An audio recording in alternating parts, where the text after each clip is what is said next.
The smell of sawdust and joint compound still clings to my work clothes as I write this. Some stories need telling, and this one's mine. My name is Kevin Walsh, and for the past 11 years, I thought I knew exactly what my life was about. I was wrong. It started on a Tuesday morning in March. I remember because Tuesdays are always my heaviest coordination days. 3 different job sites running simultaneously, each one requiring my direct oversight. I'd been up since 5, reviewing project schedules and coordinating material deliveries, when my phone buzzed with a text from Tommy Rodriguez. "Kevin, you got a minute? Need to talk about something weird I saw yesterday." Tommy's been my go-to electrician for 8 years. Solid guy, reliable as clockwork, and not one to waste time on gossip.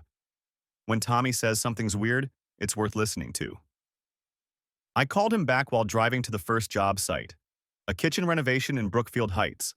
"What's going on, Tommy?" "Look, man, this might be nothing, but..." I was finishing up that rewiring job on Maple Ridge Drive yesterday, and I saw Sarah's car there. Again.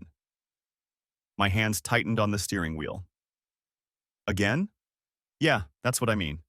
I've seen her Honda there like 4 times in the past 2 weeks. Always with this guy in a suit. Expensive-looking dude, drives a black BMW. They go inside together, stay for a couple hours. Maple Ridge Drive. I knew that address by heart. 1247 Maple Ridge Drive. Dr. Nathan Cross's place. Sarah had mentioned him exactly once back in February. Said he was a new client, some orthopedic surgeon who'd bought a house and needed interior design consultation. She'd done the initial walkthrough and told me it was a one-time thing, maybe $1,500 for a consultation report. "Tommy, you sure it's her car? The silver Honda?" "Kevin, I've been to your house for dinner 6 times. I know Sarah's car. Look, maybe it's nothing. Maybe she's got more work there than she mentioned. But 4 times? And this guy, he's real friendly with her. Holds doors, walks close, you know." I did know. I'd been married to Sarah for 11 years, together for 13. I knew her work habits, her schedules, her client patterns. She'd never mentioned going back to the Cross property, not once. "Thanks for telling me, Tommy. I'll handle it." "You okay, man? You want me to keep an eye out?" "Yeah, I'm good, yeah, keep me posted if you see anything else." I hung up and sat in my truck outside the Brookfield job site for 10 minutes, engine running, trying to process what I just heard.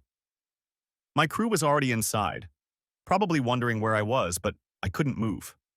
4 times. Sarah had been to Dr. Cross's house 4 times in 2 weeks, and she hadn't mentioned it once. Not once. She'd been coming home those evenings talking about client meetings, showing property listings, complaining about difficult buyers, normal real estate stuff, but she'd never mentioned going back to Maple Ridge Drive. I pulled out my phone and scrolled back through our recent text conversations. March 3rd. Running late, client meeting went long. March 7th. Showing properties this afternoon, won't be home until 6. March 12th. Multiple consultations today, probably busy until evening. March 14th. Interior design consultation might run over. 4 dates. 4 times Tommy had seen her car at Nathan Cross's house. My phone buzzed with a text from Mike Rios, my site foreman. "Boss, where are you?" "We need to review the electrical layout before Tommy gets here." Right, work. I had 3 job sites running, 24 contractors depending on my coordination, and clients expecting their projects completed on schedule. I couldn't fall apart in my truck over suspicions about my wife, but as I walked into the Brookfield house, nodding at my crew and reviewing blueprints with Mike, part of my brain was already working on a different kind of project. In construction, when you suspect structural problems, you don't ignore them. You investigate immediately, because small problems become catastrophic failures if you wait too long. The morning crawled by. I moved between job sites, checking progress, coordinating deliveries, solving the usual cascade of problems that come with renovation work. But every conversation felt like I was operating on autopilot. My real attention was focused on a single question. What was Sarah really doing at Dr. Nathan Cross's house? By lunch, I'd made a decision. I drove to the downtown office supply store and bought a digital voice recorder, two wireless security cameras, and a basic installation kit. The cameras were small, motion-activated, with smartphone connectivity. Professional-grade equipment I'd used before for job site security. Then I called Danny Morrison, a locksmith who'd done security work for several of my construction projects. Danny owed me a favor from when I'd recommended him to 3 different clients last year. Danny, I need a consultation on a security upgrade. My house. Can you come by around 4 this afternoon? Sure thing, Kevin. Standard home security or something specific? Full lock replacement, security system integration, garage door code reset, complete access control update. That's comprehensive. Everything okay? Just being proactive. How quickly can you do the work if I decide to move forward? If you want it done today, I can have a crew there by 5. Take us maybe 3 hours for a full security upgrade. I'll call you back within the hour. The next call was to Marcus Webb, my business attorney. Marcus handled all my construction contracts and had steered me through a few legal issues over the years. Solid guy, straight shooter. Marcus, I need some quick advice on marital property law. Hypothetical situation. Kevin, please tell me this is actually hypothetical. Let's just say I'm asking for a friend. In Illinois, if one spouse has video evidence of adultery occurring in the marital home, how does that affect property division in divorce proceedings? Long pause. Kevin. Just the legal facts, Marcus. Video evidence of adultery, especially in the marital home, significantly strengthens one party's position. Illinois is a no-fault divorce state, but evidence of marital misconduct can still influence property division, spousal support, and other settlement terms. The key is having clear, undeniable documentation. And temporary possession of the marital home? If one spouse can demonstrate that the other spouse violated the sanctity of the marital home through adultery, courts are generally sympathetic to requests for temporary exclusive possession, especially if there's compelling evidence. Thanks, Marcus. I'll call you back if my friend needs more specific advice. Kevin, whatever you're thinking about doing, be smart about it. Don't do anything that could compromise your legal position. I hung up and sat in my truck outside the Pine Street renovation project, watching my crew install hardwood flooring. Everything looked normal, guys doing their jobs, following the plans, building something solid and permanent, but I felt like I was watching it all from a great distance. My phone buzzed with a text from Sarah. Hey babe, got a last-minute consultation this afternoon. New client wants to see some properties. Probably won't be home until around 7. Love you. I stared at the message for a long time. Then I scrolled back through Tommy's contact info and called him. Tommy, you still at the Maple Ridge job? Just finishing up. Why? I need a favor. Can you stick around for another hour or two? I want to check something. Kevin, what's going on? I think Sarah might be having an affair with Dr. Cross. I need to know for sure. Silence on the line. Then, damn, man. Yeah, I can stick around. What do you need me to do? Just watch. If her car shows up, call me immediately. Don't approach, don't interfere, just observe and document. You got it. Kevin, I'm sorry, man. Don't be sorry yet. We don't know anything for certain, but even as I said it, I knew I was lying to both of us. Tommy's observations, Sarah's unexplained schedule changes, the pattern of her client meetings. It all pointed to one conclusion. I just needed proof. I spent the next hour setting up the security cameras in our house. Sarah wouldn't be home until 7, giving me plenty of time to install them properly. I positioned one in our bedroom, hidden behind a picture frame on the dresser, and another in the living room, tucked behind books on the shelf. Both cameras connected to my smartphone, providing live feeds and automatic recording. The irony wasn't lost on me. I'd spent years installing security systems in other people's homes to protect them from intruders. Now I was installing one in my own home to catch my wife. At 3:47 p.m. my phone rang. Tommy. Kevin, she just pulled up. Silver Honda, license plate matches. She's got someone with her. Tall guy, dark suit, expensive car. They're going inside. Okay, keep watching. Let me know when they leave. I was 20 minutes away from Maple Ridge Drive, but I didn't drive there. Instead, I pulled into the parking lot of a coffee shop and opened the security camera app on my phone. At 3:52 p.m., my phone chimed with a motion alert from the bedroom camera. I watched the live feed as Sarah walked into our bedroom with a man I'd never met. Dr. Nathan Cross, I assumed. Late 30s, well-dressed, confident in his movements. He looked around our room like he was evaluating it, then said something to Sarah that made her laugh. For the next 15 minutes, I watched my wife of 11 years show another man our home. She gave him a tour, our bathroom, our walk-in closet, even our view from the bedroom window. They talked and laughed, completely comfortable with each other. Then, at 4:12 p.m., I watched Sarah begin unbuttoning her blouse. I won't describe what I saw next. It's enough to say that I watched my wife betray our marriage in our own bed with another man, while I sat in a coffee shop parking lot 20 minutes away. The cameras captured everything in high definition: video, audio, timestamps, motion-triggered recording from multiple angles. By 4:47 p.m., it was over. At 5:03 p.m., Tommy called. They're leaving, drove off together in his BMW. Thanks, Tommy. You can head home now. Kevin, you okay? I'm fine. I'll call you tomorrow. I wasn't fine. I was sitting in a parking lot staring at my phone, having just watched 35 minutes of footage that ended my marriage. But I was also thinking clearly for the first time all day. The shock and hurt were there, but underneath them was something else. The methodical planning mind that had made me successful in construction. In construction, when you discover a structural failure, you don't just document the problem. You immediately begin containment and remediation. You secure the site, protect undamaged areas, and plan your rebuild strategy. I called Danny Morrison. Danny, it's Kevin. I need that security upgrade.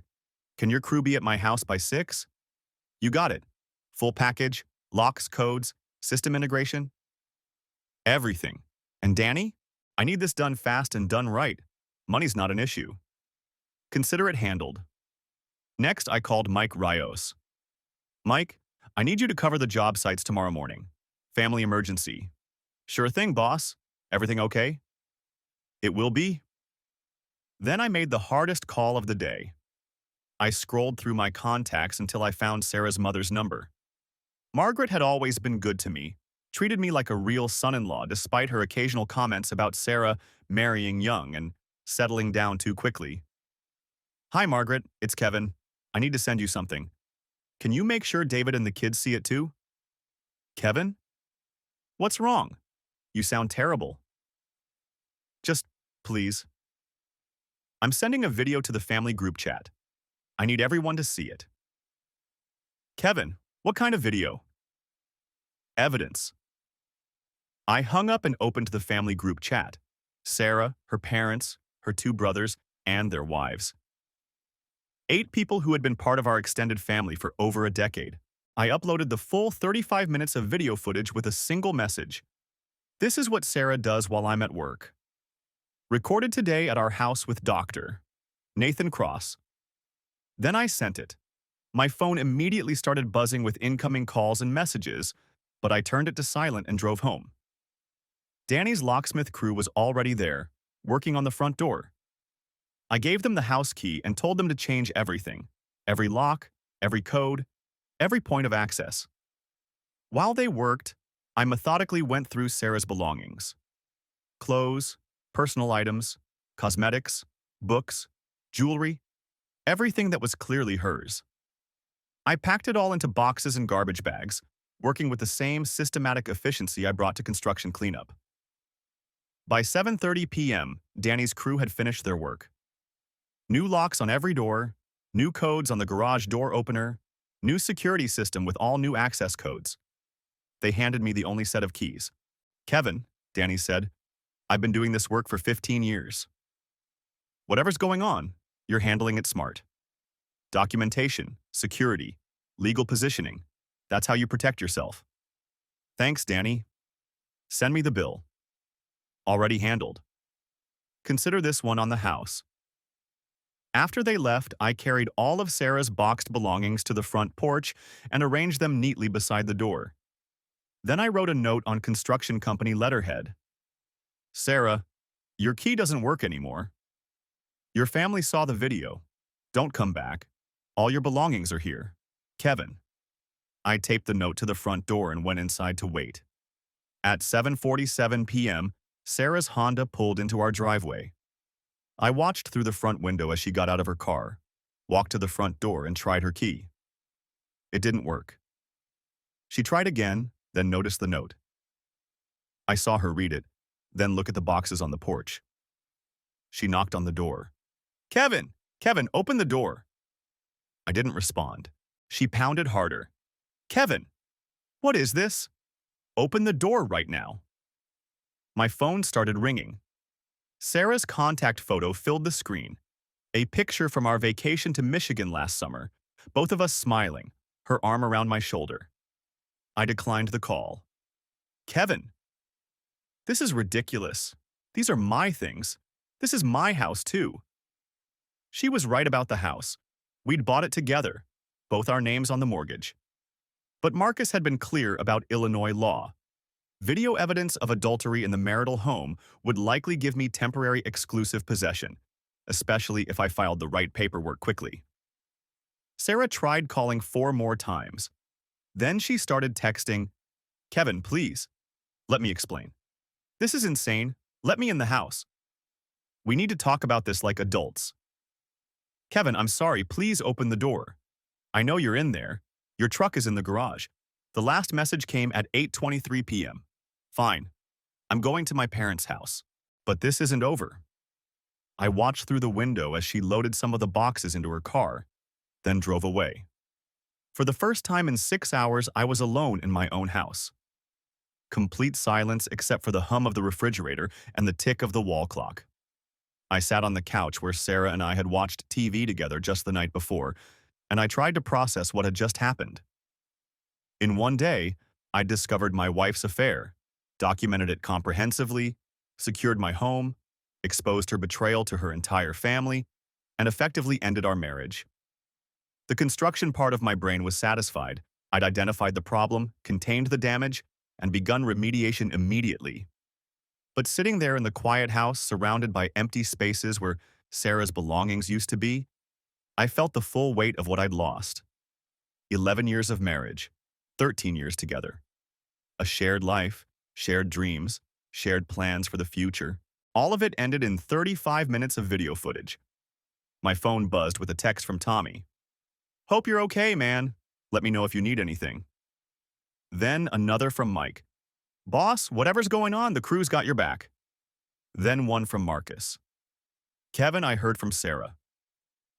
Don't discuss anything with her without me present. Call me tomorrow. Word was spreading.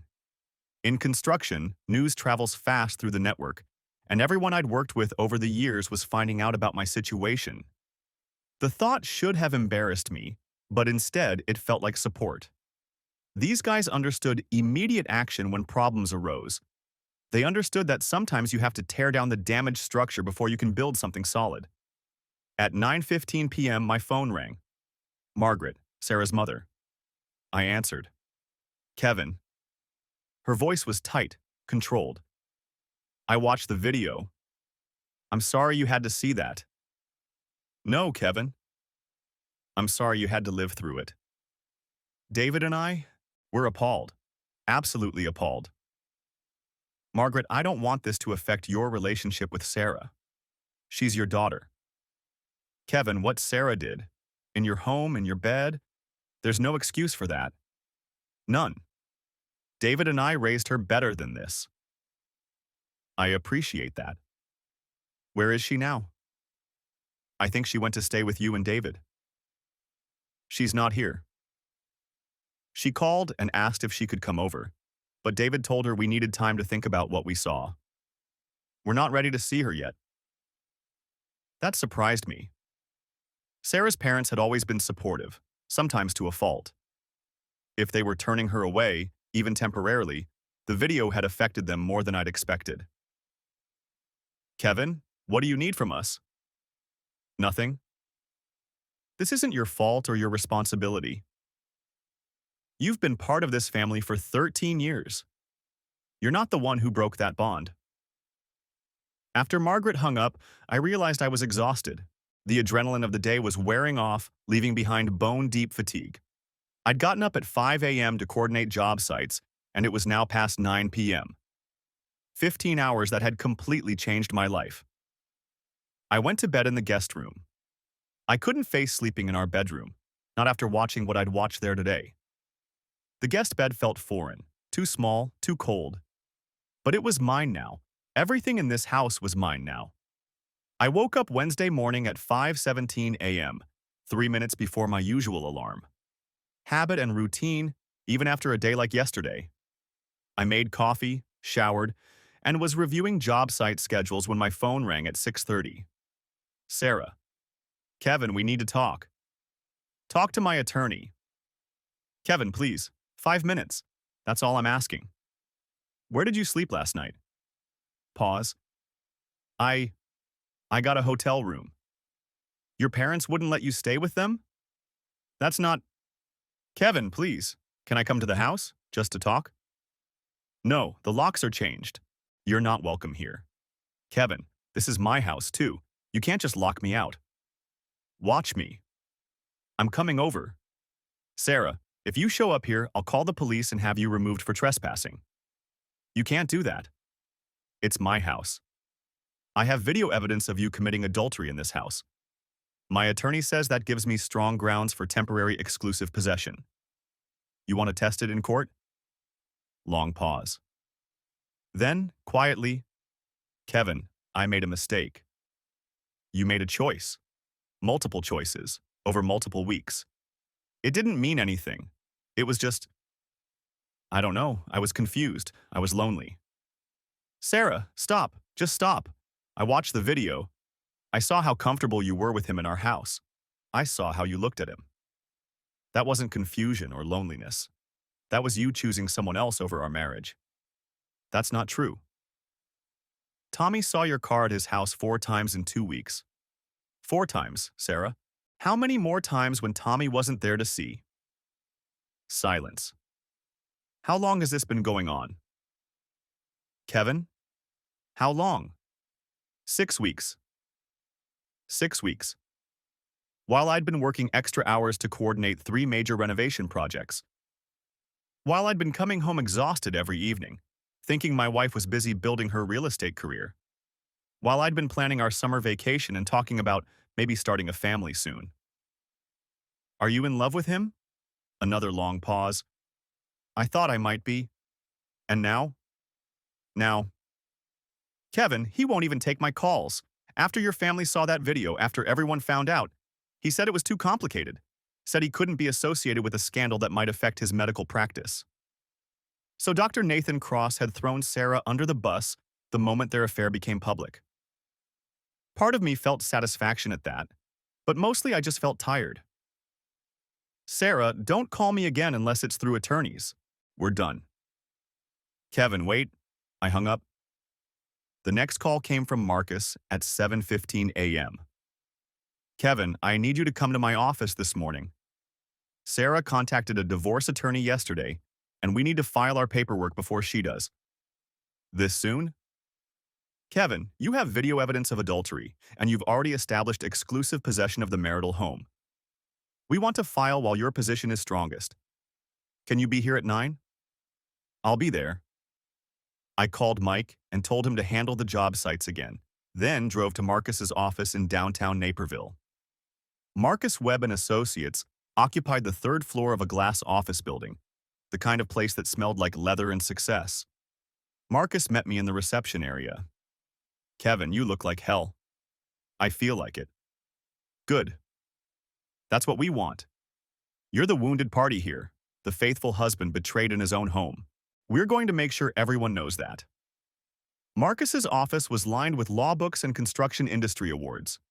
He'd specialized in contractor law for 15 years, but he also handled domestic relations for several construction professionals. Kevin, I've drafted preliminary divorce papers, irreconcilable differences which is standard in Illinois, but we're including the adultery evidence as grounds for favorable property division and spousal support determination. He handed me a thick folder. I need you to review this carefully. We're asking for the house, your business assets, your retirement accounts, and your vehicles. We're also asking that Sarah be responsible for her own legal fees and that she receive no spousal support. Is that realistic? With video evidence of adultery in the marital home? Very realistic. Illinois courts don't like that kind of behavior. I spent the next hour reviewing legal documents that formally ended 11 years of marriage.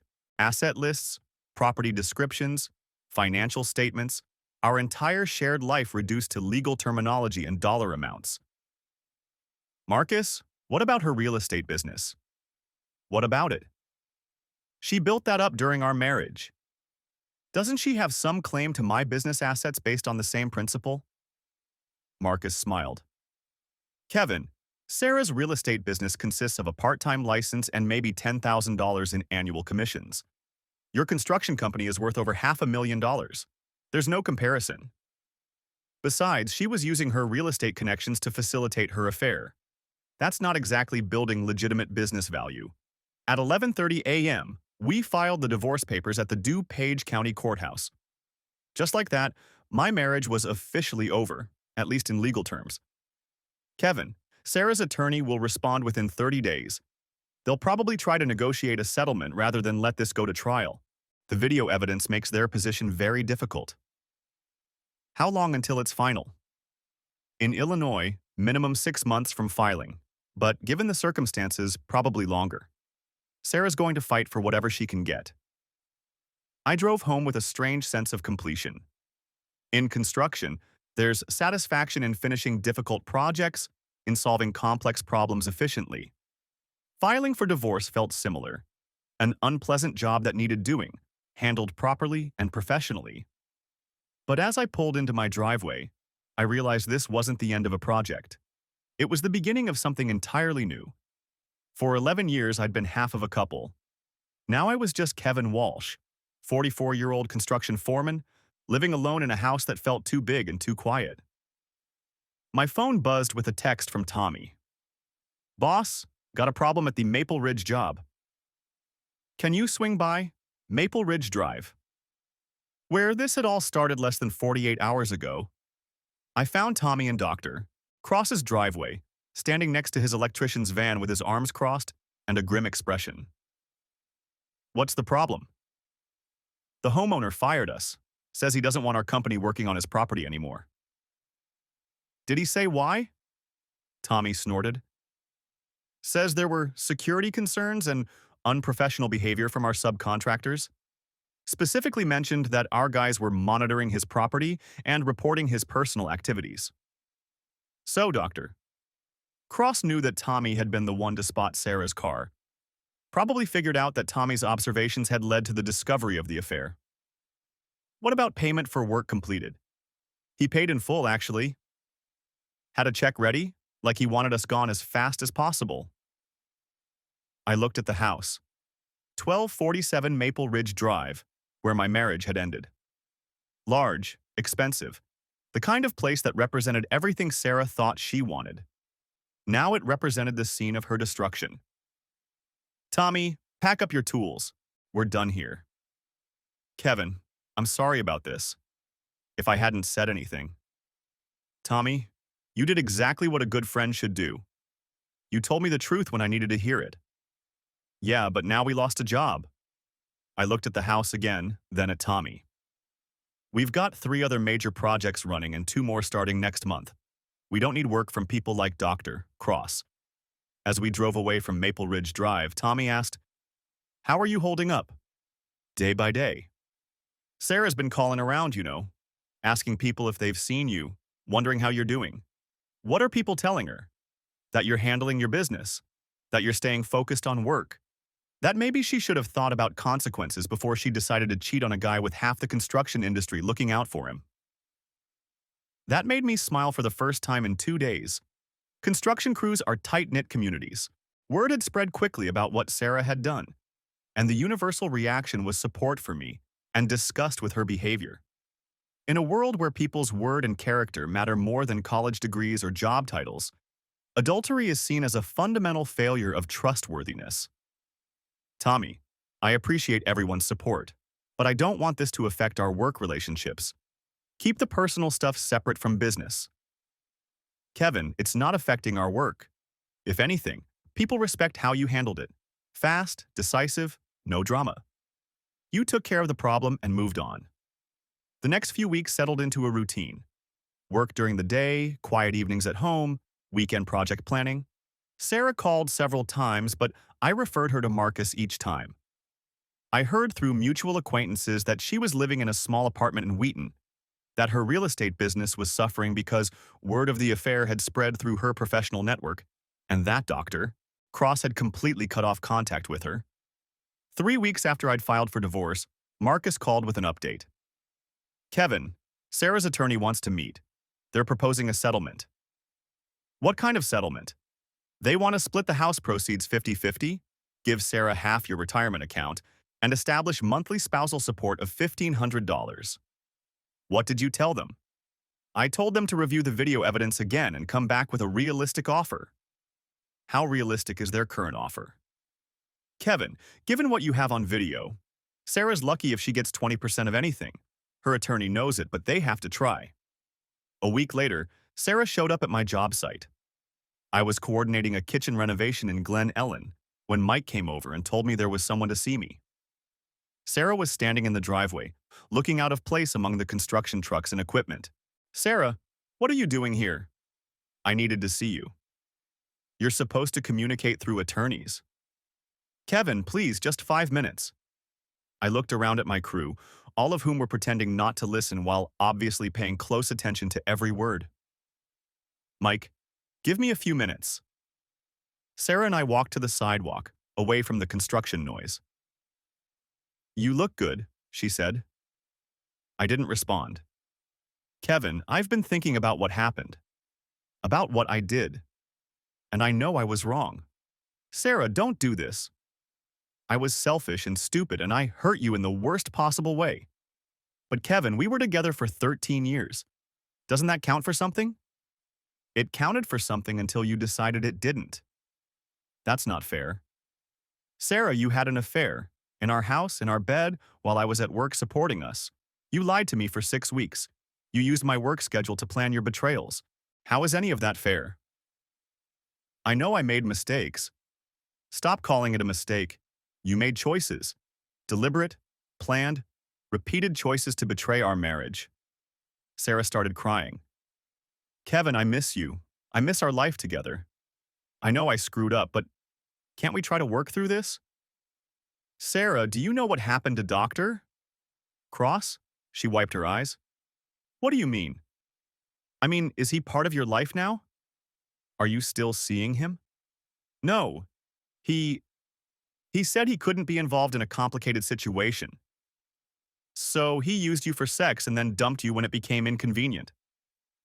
Kevin, that's cruel. It's accurate. You threw away 11 years of marriage for a guy who discarded you the moment your affair became public. You chose him over me, and he chose his reputation over you. It wasn't about choosing him over you. Then what was it about? Sarah looked away, toward the construction site where my crew was working. I don't know. I felt like our life was so ordinary, so predictable. Kevin, you come home every day covered in sawdust, talking about job sites and contractor problems. We eat dinner, watch TV, go to bed. Every day the same routine. And you wanted something different. I wanted to feel special. Important. Nathan made me feel like I was sophisticated, like I was worth more than just being a construction worker's wife. There it was. The truth she'd been dancing around for weeks. Sarah, you were ashamed of me. That's not. You were embarrassed by what I do for a living. By my truck, my work clothes, my practical approach to everything. You wanted the lifestyle that Nathan could provide, and you were willing to betray our marriage to get it. Kevin, you're oversimplifying. Am I? Sarah, in 13 years together, did you ever once bring your real estate clients to our house? Did you ever introduce me as your husband when we ran into your professional contacts? Did you ever talk about my business success or just make vague references to me being in construction? She couldn't answer because we both knew I was right. Sarah, I built a successful business from nothing. I employ 12 people full-time and coordinate work for 30 subcontractors. I've completed over 200 major renovation projects. I own our house, our cars, our retirement accounts. But none of that mattered to you because it wasn't sophisticated enough. Kevin, that's not true. Then why didn't you ever invite Nathan to meet me? Why didn't you tell me you were going back to his house multiple times? Why did you sneak around instead of being honest about your relationship with him? Because I knew you wouldn't understand. I wouldn't understand my wife having an affair. You're right, I wouldn't understand that. Sarah started crying harder. Kevin, I'm sorry, I'm so sorry. Can't we try marriage counseling or something? Can't we try to save what we had? Sarah, what we had was destroyed the first time you slept with Nathan Cross. You can't rebuild trust after that level of betrayal. Other couples have worked through affairs. Other couples didn't have their affair recorded on video and shared with the entire family. Other couples didn't have the betrayed spouse discover the affair by watching it happen live on security cameras. Kevin, please, I'll do anything to fix this. Sarah, there's nothing to fix.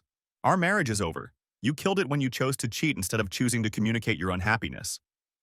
So that's it? 13 years together? And you're just walking away? I'm not walking away. You walked away when you started your affair. I'm just dealing with the consequences of your choices. Sarah stared at me for a long moment, then looked back at the job site where my crew was working. I never wanted to hurt you, Kevin. But you did. Repeatedly. Deliberately. For 6 weeks. What happens now? Now you sign the divorce papers and we both try to build new lives. Kevin, I don't know how to do that. I don't know how to be alone. You should have thought about that before you chose Nathan over our marriage. Sarah walked back to her car without saying goodbye. I watched her drive away, then returned to the job site where my crew was waiting. Everything okay, boss? Mike asked. Everything's fine. Let's finish this kitchen. 2 days later, Marcus called with news. Kevin, Sarah's attorney called. She's accepting our settlement offer. Which offer? The one where she gets 30% of the house value, no spousal support, and no claim to your business assets. That's better than I expected. The video evidence was decisive. Her attorney advised her to take the deal rather than risk a trial where everything would become public record. How long until it's final? 6 weeks. She's also agreed to a non-disclosure clause regarding the circumstances of the divorce. What does that mean? It means she can't discuss the video evidence or the details of her affair publicly, protects your privacy, and prevents her from spinning the story in her favor. On a Thursday morning in late May, I received a text from Sarah. Kevin, I signed the papers. I want you to know that I loved you, and I'm sorry for everything. I didn't respond. That afternoon, Tommy stopped by the office with updates on our current projects. Kevin, we got 3 new referrals this week, all from previous clients who heard about your situation. How's that related to new business? People respect how you handled it. Fast, clean, professional. They figure if you can manage a personal crisis that efficiently, you can handle their renovation projects. That's an odd way to get referrals. Kevin, you've been in construction long enough to know that reputation matters more than advertising. People want to work with contractors they trust, and trust comes from character. What you did showed character. 6 weeks later, the divorce was final.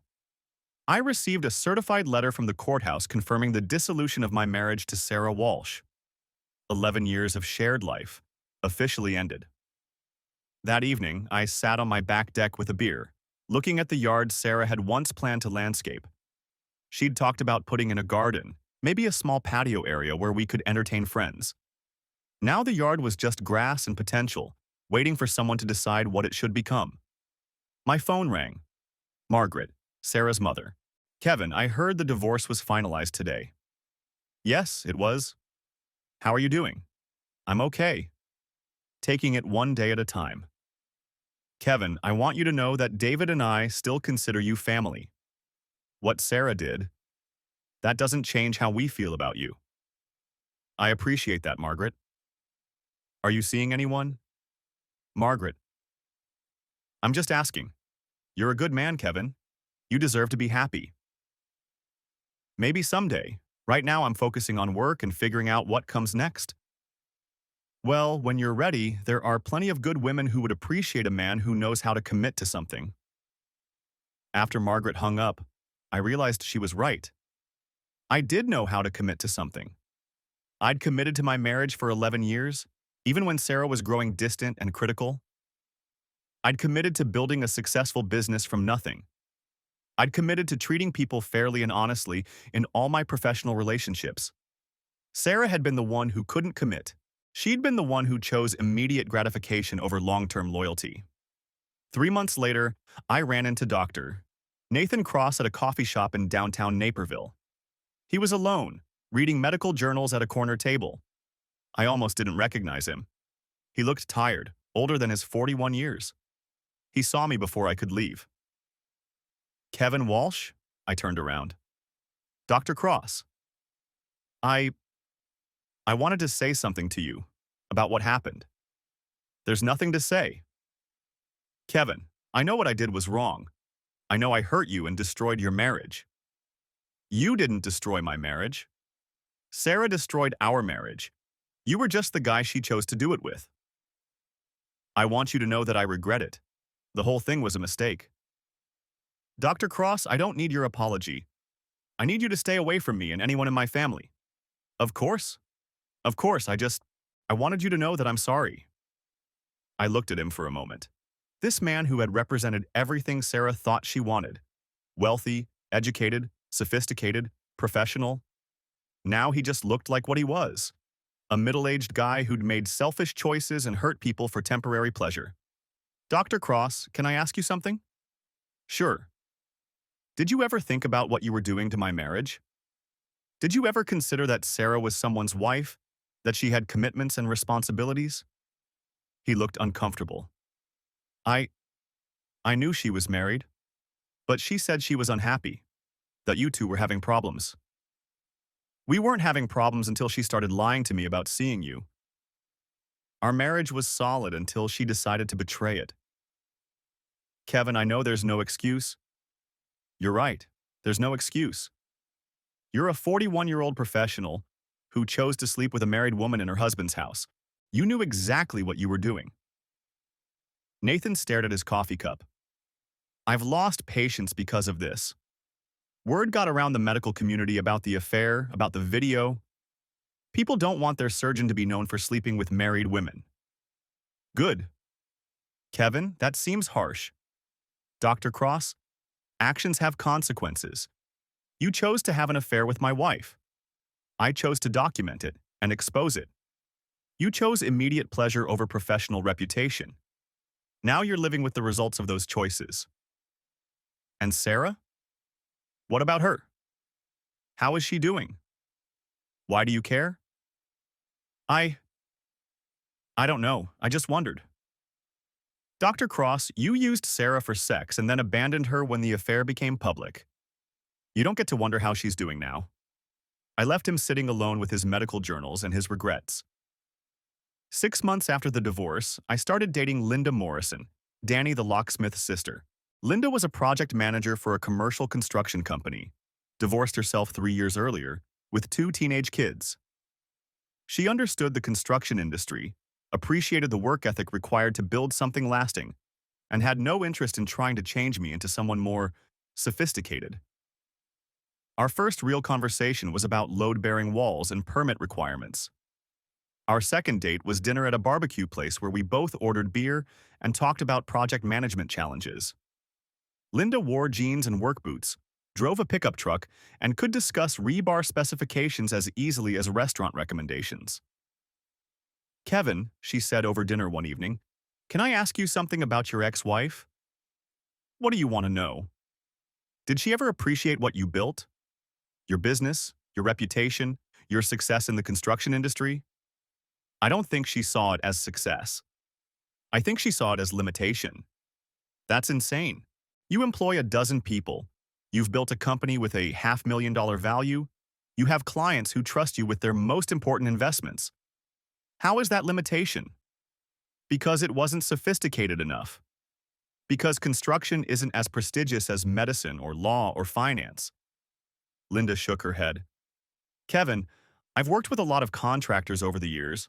Most of them are barely competent, unreliable, or dishonest. The good ones, guys like you who run professional operations and deliver quality work, they're rare. That's not limitation. That's achievement. Sarah didn't see it that way. Then Sarah was an idiot. I laughed. Linda, that might be the most romantic thing anyone's ever said to me. Kevin, I'm serious. You're successful, reliable, honest, and you know how to commit to something long-term. Those are rare qualities in any profession. Even if that profession involves sawdust and work trucks, especially if it involves sawdust and work trucks. Those are signs of real work, not office politics and committee meetings. A year after my divorce, I received a wedding invitation. Sarah was getting married to a real estate developer named Robert Rios. The wedding was scheduled for October in downtown Chicago, black tie event at an upscale hotel. I threw the invitation in the trash. 2 days later, Margaret called. Kevin, did you get Sarah's wedding invitation? I got it. Are you going? Margaret, why would I attend my ex-wife's wedding? I don't know. Closure, maybe? Proof that you've moved on? I don't need to prove anything to Sarah. And I got my closure when I watched her cheat on me in our bedroom. Kevin, she's been asking people if you're planning to attend. Why does she care? I think she wants to see you. I think she wants to know that you're okay with her moving on. Margaret, I've been okay with Sarah moving on since the day I filed for divorce. She's the one who's been checking up on me, asking mutual friends about my life, wondering how I'm doing. She feels guilty. She should feel guilty. She betrayed an 11-year marriage for a 6-week affair with a guy who dumped her the moment things got complicated. Kevin, don't you think it's time to forgive her? Margaret, I'm not angry with Sarah anymore. I'm indifferent to her. There's a difference. Indifferent? She's not part of my life anymore. What she does, who she marries, where she lives, none of that affects me.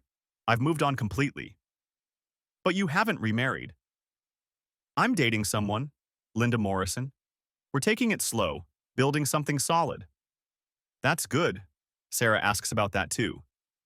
Margaret, why are you telling me this? Long pause. Because I think Sarah realizes she made the biggest mistake of her life when she cheated on you. I think she's marrying Robert because she's afraid of being alone, not because she loves him the way she loved you. That's Sarah's problem now, not mine. Kevin, what if she called you? What if she wanted to talk? Margaret, I wouldn't take the call. Sarah had 13 years to talk to me. She chose to have an affair instead. We're done talking. I never heard from Sarah again, but through mutual acquaintances, I learned that her marriage to Robert Rios lasted 18 months. Apparently, Robert had similar ideas about sophistication and status, but he also had a gambling problem and a tendency to disappear for days without explanation. Sarah filed for divorce after finding out that Robert had been using her real estate commissions to cover poker debts. By that time, Linda and I were engaged. We'd bought a house together in Wheaton, a 1960s ranch that needed complete renovation, spending weekends working side by side on plumbing and electrical upgrades, planning kitchen layouts and bathroom designs. Felt like the most natural thing in the world. Linda understood the satisfaction of building something with your own hands, the pride in quality workmanship, the importance of doing things right the first time. Kevin, Linda said one evening, as we were installing hardwood flooring in the living room, do you ever think about Sarah? Sometimes, usually when people ask me if I think about Sarah. Do you miss being married to her? I considered the question while measuring a board for cutting. I miss being married. I liked being part of a couple, sharing responsibilities, having someone to plan the future with. But I don't miss being married to someone who was ashamed of who I was. Was that the worst part? The shame? The worst part was the lying. The systematic deception, using my work schedule to plan her betrayals. If Sarah had been honest about being unhappy, if she'd talked to me about feeling unfulfilled, we might have worked something out. But she chose deception over communication. What would you have done if she'd been honest? I don't know. Maybe marriage counseling, maybe lifestyle changes, maybe we would have ended up divorced anyway. But at least it would have been an honest ending. Linda nodded and continued working. After a few minutes, she said, Kevin, I need you to know something. What? If I'm ever unhappy in our relationship, if something isn't working for me, I'll talk to you about it directly. I won't lie, I won't sneak around, I won't betray your trust. I know you won't. How can you be sure? Because you're here, working on this house with me, planning our future together. Sarah was always looking for something else, something better, something more sophisticated. You're building something with me? Kevin, that's the most romantic thing you've ever said to me. More romantic than when I fixed your Kit Ryo sink without being asked? Okay, second most romantic. We finished installing the floor that weekend. The next weekend, we painted the bedroom. The weekend after that, we landscaped the backyard. Every project brought us closer together. Every shared decision strengthened our partnership. 2 years after Linda and I got married, Tommy Rodriguez stopped by our house with his family for a barbecue. Tommy's wife Maria was pregnant with their third child, and his oldest son was starting high school. Kevin, Tommy said, as we stood on the deck watching Linda teach his kids how to properly use a cordless drill, you remember that day I called you about seeing Sarah's car at the Cross House? Of course I remember. Do you ever wish I hadn't said anything? Do you ever think you might have been happier not knowing? I watched Linda patiently explaining drill bit selection to Tommy's 10-year-old daughter, both of them focused on the task with identical expressions of concentration. Tommy, if you hadn't told me, I would have found out eventually. Sarah was getting careless, taking bigger risks. Eventually, she would have slipped up in a way I couldn't ignore. But maybe if you hadn't found out so dramatically, maybe you two could have worked things out. Tommy, Sarah didn't want to work things out. She wanted to have an affair without consequences. She wanted to keep me as financial security while exploring whether Nathan could offer her a better lifestyle. How do you know that? Because when Nathan dumped her after the affair became public, she tried to come back to me. She didn't want me back because she loved me. She wanted me back because her backup plan didn't work out. Tommy nodded. And now? Now I'm married to someone who chose me deliberately, not someone who settled for me as a consolation prize. Linda's good for you. Linda's good with me. There's a difference. As the evening wound down and Tommy's family prepared to leave, Maria hugged Linda goodbye and said, Linda, thank you for making Kevin happy again. Kevin makes himself happy, Linda replied. I just try to be worthy of sharing that happiness. After everyone left, Linda and I cleaned up the deck while discussing plans for the next day's project, installing a new ceiling fan in the master bedroom. Kevin, Linda said as we carried plates into the house, Maria asked me if we're planning to have kids. What did you tell her? I told her we're still discussing it. Are we? Linda, I'm 47 years old. You're 43. Your kids are almost grown. Are you sure you want to start over with babies? Kevin, I want whatever future we build together. If that includes children, great. If it's just us, that's great too. What do you want? I want what we have now, but more of it. More projects, more plans, more years of building something together. Even if building something together sometimes means literally building something together. Especially if it means that. That night, lying in bed in the house we'd renovated together, I thought about the different kinds of love I'd experienced. With Sarah, love had felt like negotiation, constantly trying to prove I was worthy of her affection, constantly falling short of her expectations for sophistication and status. With Linda, love felt like collaboration, two people with complementary skills working toward shared goals. Sarah had wanted me to become someone different, someone more polished and professional and socially acceptable. Linda appreciated who I already was and wanted to build a life that fitted our actual values and interests. The difference between those two approaches was the difference between foundation repair and new construction. With Sarah, I'd been constantly trying to fix fundamental structural problems in our relationship. With Linda, I was building something solid from the ground up. 3 years into my marriage with Linda, I received a phone call from Margaret. Kevin, I have some news about Sarah. Margaret, I appreciate you keeping in touch, but I don't need updates about Sarah's life. Kevin, she's in the hospital. That got my attention. What happened? Car accident. She's going to be okay, but she's been asking for you. Margaret, I can't do that. She has no one else, Kevin. Robert's long gone. She doesn't have close friends. And David and we're still not comfortable with her after everything that happened. What about her real estate colleagues? Kevin, Sarah's been struggling for years. The affair with Nathan, the failed marriage to Robert, some bad business decisions. She doesn't have the professional network she used to have. Margaret, I'm sorry Sarah's been struggling, but I can't be the person she turns to when she's in crisis. She just wants to apologize, to tell you she knows she was wrong.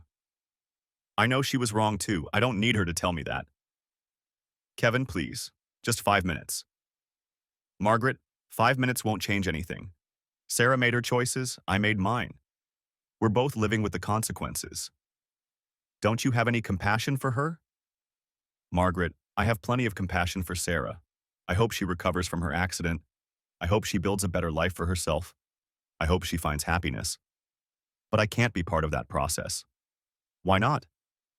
Because Sarah destroyed my trust so completely that I can't have any kind of relationship with her. Not friendship, not polite acquaintance, not even casual contact. She betrayed me in ways that can't be forgiven or forgotten. Kevin, that was 6 years ago. Margaret, if someone burned down my house 6 years ago, I wouldn't trust them with matches today. Some things can't be repaired. I never visited Sarah in the hospital. I never called to check on her recovery.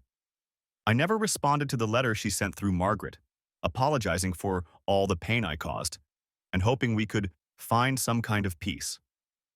I had found peace. I'd found it by building a new life with someone who valued commitment, honesty, and shared effort. I'd found it by accepting that some betrayals are so fundamental that they end relationships permanently.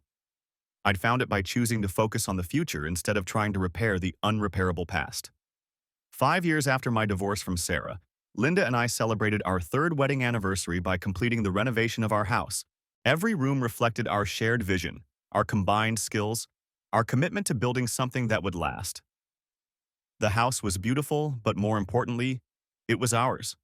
Created by our joint effort, reflecting our actual values, designed for the life we wanted to live together. That evening, as we sat on the deck Linda had designed and I'd built, sharing a bottle of wine and admiring the garden we'd planted together, I realized that Sarah had actually done me a favor. Her affair had ended a marriage that was built on compromise and accommodation, rather than mutual respect and shared vision. Her betrayal had forced me to confront the fact that I'd been trying to earn love from someone who didn't value what I had to offer. Most importantly, her deception had taught me to recognize the difference between someone who chooses you and someone who settles for you. Linda had chosen me. Deliberately, enthusiastically, with full knowledge of who I was and what I valued. She'd chosen to build a life with a construction foreman who came home covered in sawdust, who drove a pickup truck, who solved problems with practical action rather than sophisticated analysis. Sarah had settled for me until something she thought was better came along. The difference between those two approaches was the difference between a solid foundation and structural failure. As Linda and I planned our next project, converting the basement into a workshop where we could both pursue woodworking hobbies, I reflected on how differently my life had turned out than I'd expected 6 years earlier. I'd lost a marriage, but gained a partnership. I'd lost someone who was ashamed of my work and found someone who respected it. I'd lost a relationship built on what I could provide, and built one based on what we could create together.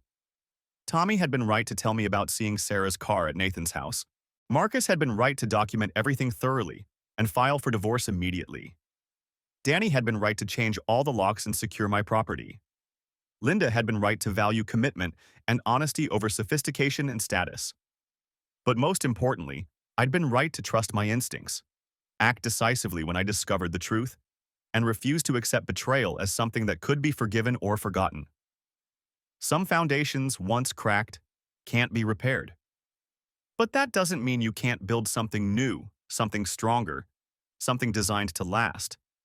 In construction, the most important skill is knowing when to repair and when to demolish and start over. Sarah's affair had been structural failure requiring complete demolition. Linda's love was new construction built on solid ground. The difference between those two approaches had made all the difference in my life.